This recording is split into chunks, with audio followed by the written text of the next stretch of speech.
This next section is going to be on the regulation of the cell cycle. Ultimately, we want to be able to understand how cells understand or know when to divide, and when they know not to.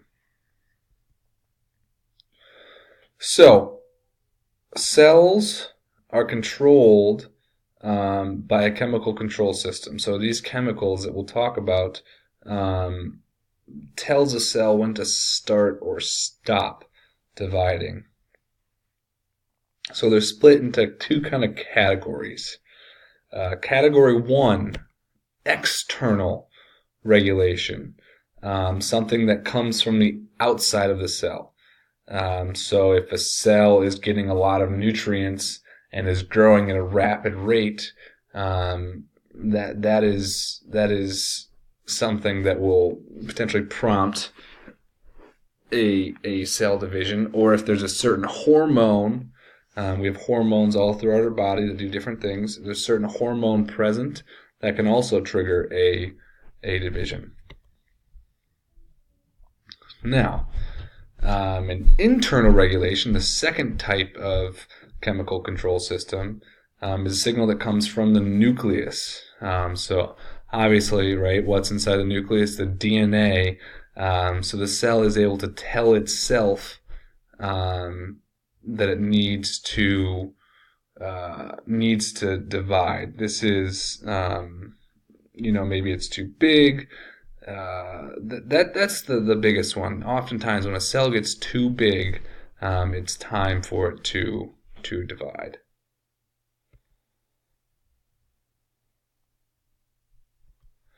So there are different checkpoints throughout this process that can help to regulate and help make sure everything goes according to plan. And so these stop and go checkpoints help make sure that the end result is an identical cell that has the exact same appropriate functions. So, like we talked about, interphase is the largest portion of this cell cycle, and so most of the time, cells aren't dividing. Cells are growing and making proteins. A very small portion of this overall cell cycle is devoted to cell division. Now, every once in a while, something goes wrong. And that's where something called apoptosis or apoptosis, there's many ways you can say it. You can say it however you want. Ultimately, this is a programmed cell death. This might be, the cell realizes from an internal external signal that something's not right. There's a mutation that could be negative or harmful, and so it produces enzymes that ultimately have a self-destruct sequence. It just kind of dissolves itself. It makes it so the cell dies. So the nucleus shrinks and breaks apart, and without that DNA, there's nothing for the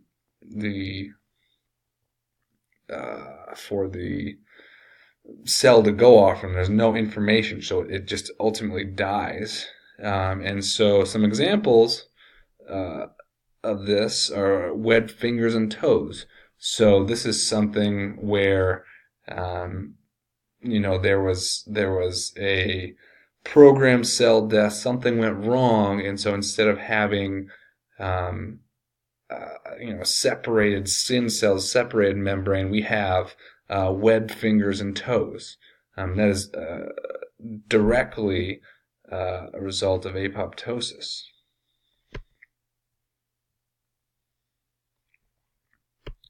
Now, the bigger thing that we want to talk about is cancer, right? I'm guessing that most of us directly or indirectly know someone that has cancer. And cancer ultimately is a pretty simple thing. Cancer is just uncontrolled cell division. cells just keep dividing and dividing and dividing over and over again. There isn't this regulation. There aren't these checkpoints anymore that kind of help keep it in line, help keep it dividing at the appropriate rate. And so at some point, one of the parts of the cell cycle breaks down. So not only does this regulation just continue, it happens faster and faster, and so there's no. It's kind of like a rock rolling down a hill. Once it starts, it's really hard to stop. And this is where we have this thing called a tumor. So ultimately, everyone that has cancer has some sort of tumor that forms. And so a tumor is just a clump of cells that keep dividing uncontrollably. So these tumors keep getting bigger and bigger and bigger until either the host or the person dies, or the tumor gets kind of cut off surgically. And so there's two primary types. My guess is that you've heard of at least one, if not both of them. So we have malignant and benign. The spelling is kind of interesting, but again, it's malignant, that's how it's pronounced, and benign.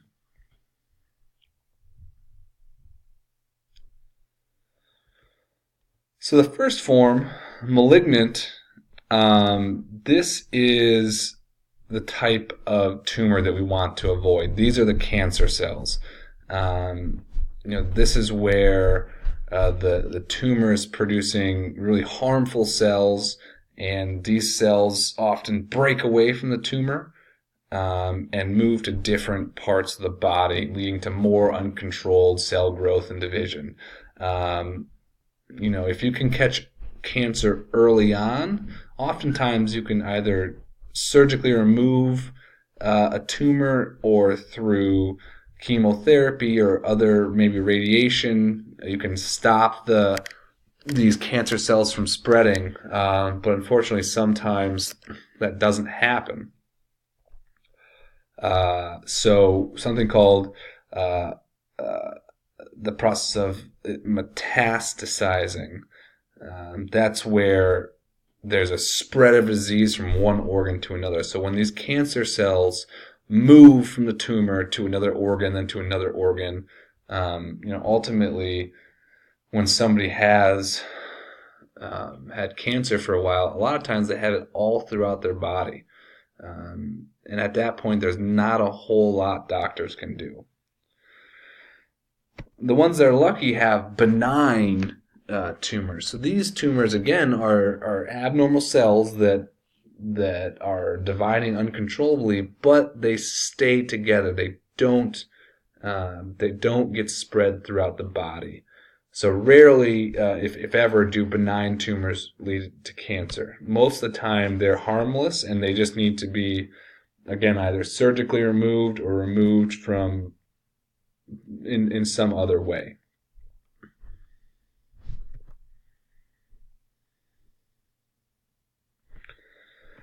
So what causes cancer? This is a tough question. This is probably the most important thing we can talk about right now. So there's a fancy word called a carcinogen.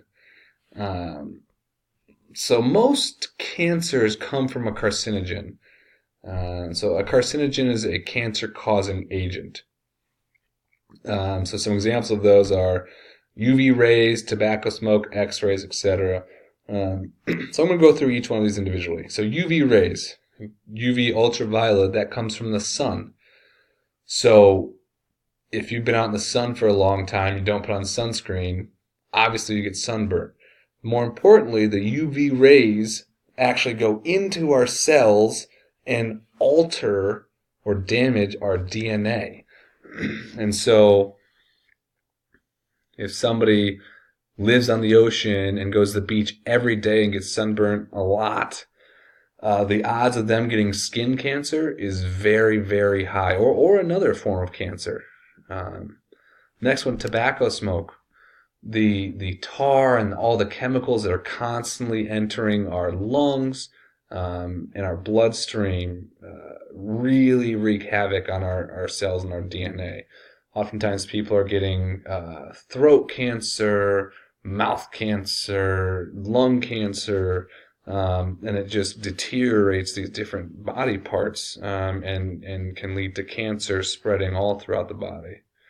The last one mentioned is X-rays. So if um, if you've gotten dental work or you've had surgery or a broken bone, oftentimes you get an X-ray.